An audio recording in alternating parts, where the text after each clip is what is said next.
Cincinnati doing all it can to keep people safe on the road. That's what Cincinnati City Council tried to find out today. We've reported on the city conducting traffic blitzes in the past. WCPO 9 News anchor Brent Pugansky is live in the West End. So Brent, you found out the city wants to get more information about how well it's actually working.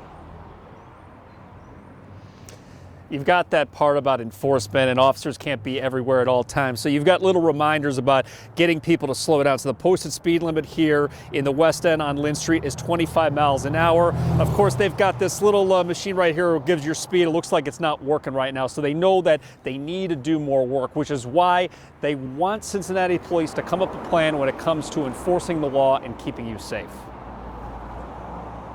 More than 15,000 traffic stops in Cincinnati. It's the latest data from the city that shows officers are pulling more people over during the last 4 years. Circle back to November 1st of last year, and this is what Police Chief Teresa Thigi said then. It appears as driving habits have got a little out of hand post-pandemic. The numbers show in 2020 there were fewer than 9,000 traffic stops.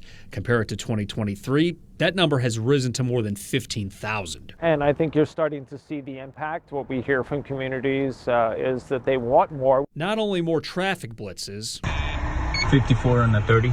That's a big no-no. 80 to 83. Where officers are patrolling certain areas of the city where it receives the most complaints. While the numbers don't always appear that they're escalating, it felt like hazardous driving was increasing. And I think that the blitz has kind of shown us that there's a significant danger in speeding and aggressive driving. Our data shows these 5 neighborhoods have the most traffic stops from 2021 to today, with Westwood and East Price Hill as the top 2.